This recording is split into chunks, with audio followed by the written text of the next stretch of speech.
Your mind is the battlefield, and the Gita, it's not a book of worship, it's a war manual.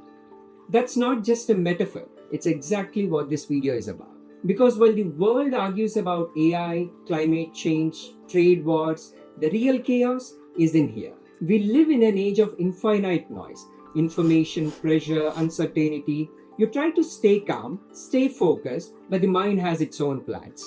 It whispers, you're not doing enough. You're falling behind. What if you mess it all up? But this isn't about abstract anxiety. This is about how even Arjuna, a warrior, collapsed in the face of his mind. And what Krishna told him wasn't have faith.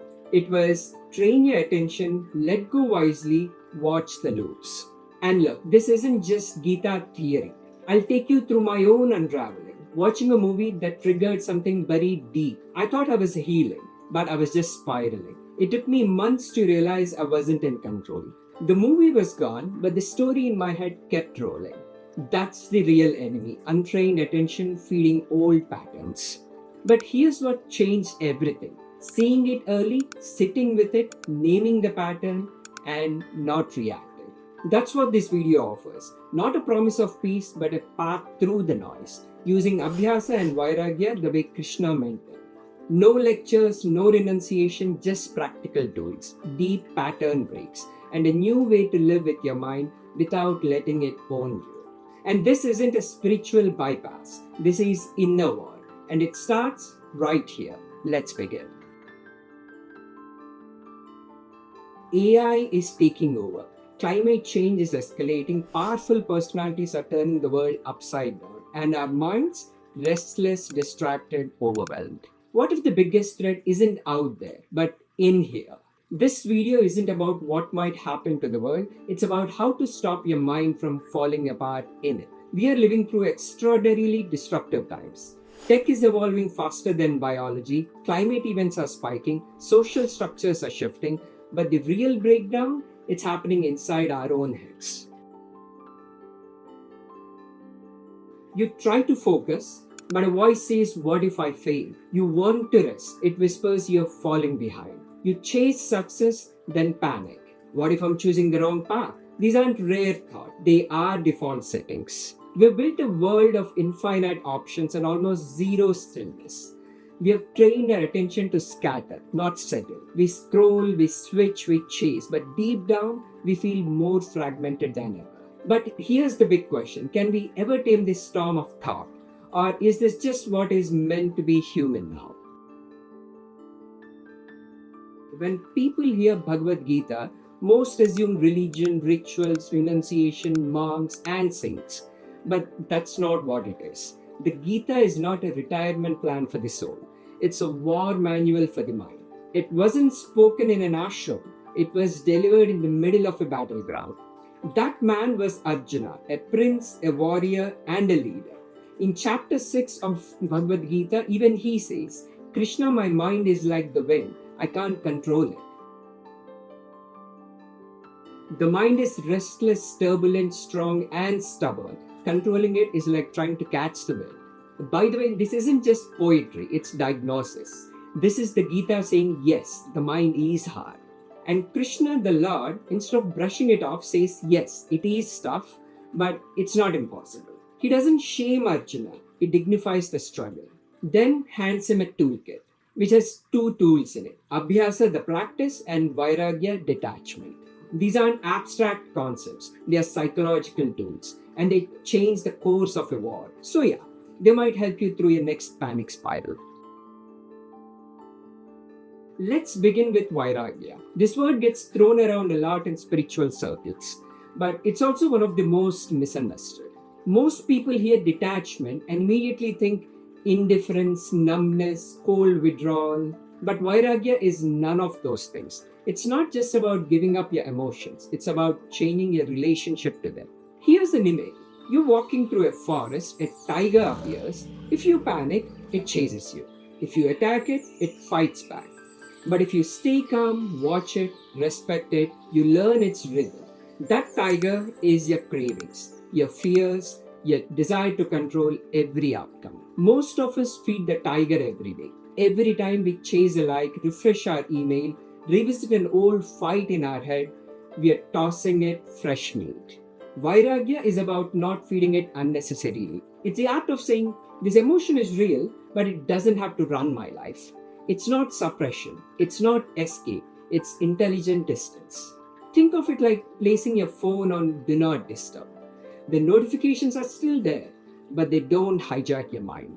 Vairagya works on 3 levels. First, cut the input, stop feeding the loop, watch the thought, observe without reacting, and drop the charge.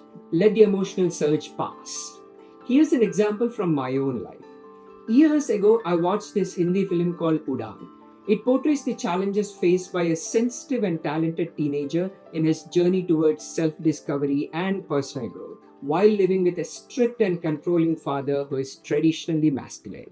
What the teenager needed to deal with his state of confusion was gentle guidance and nurturing, which he didn't get, but is strong and rebellious. That film really stirred something in me. But honestly, it wasn't just Udaan. Any movie or clip involving someone getting bullied, especially by someone in a position of power, would set something off inside me. My mind would spiral into these imaginary scenarios, how I'd stop them, put them in their place, and I'd lose track of time and end up in tears even. It was like I was possessed by that emotion, fully hijacked.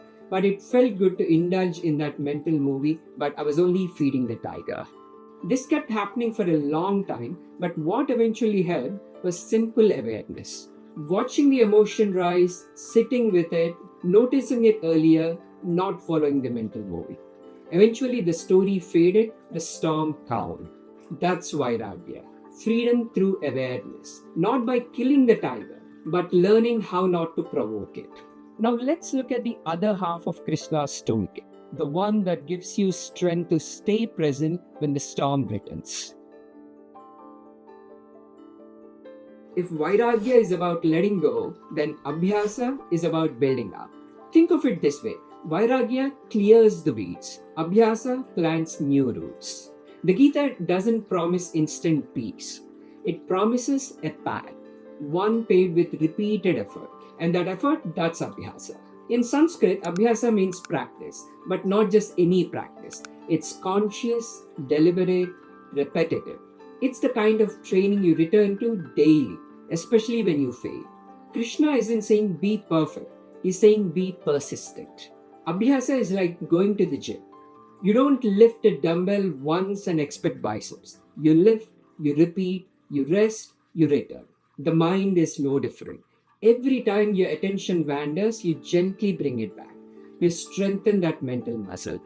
And yes, the first 100 times or even the first 1,000 times feel pointless. The 1001th time starts to change you.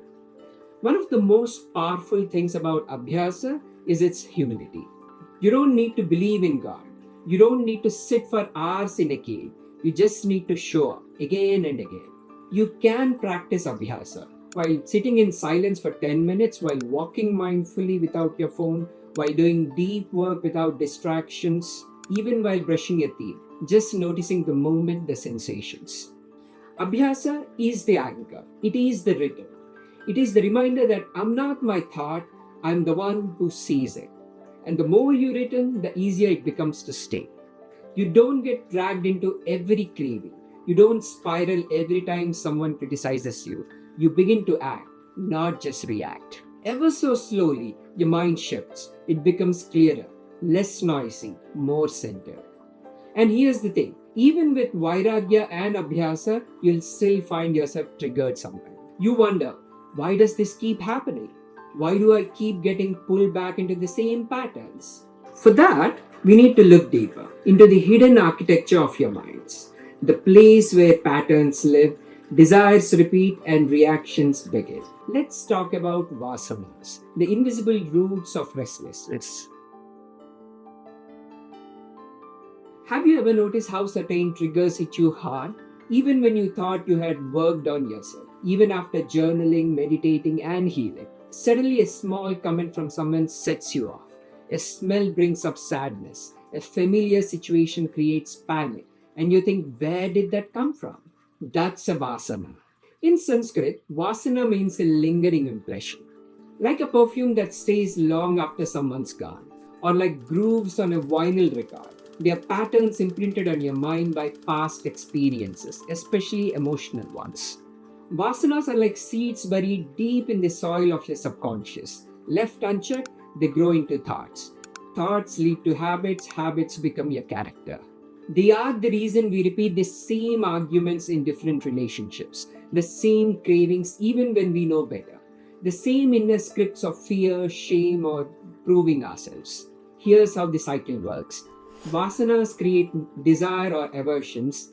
These birth thoughts. Thoughts compel actions. Actions leave new impressions, new vasanas. It's a loop, a closed circuit. And unless something interrupts this loop, you keep playing out the same mental movie, just with different actors and settings. This is why you can logically understand your triggers and still be controlled by them emotionally. It's not a knowledge problem, by the way, it's a groove problem. You've built these grooves over years, maybe even lifetimes, so don't expect to erase them in a weekend retreat. But here's the good news. Abhyasa and Vairagya are designed to interrupt this cycle.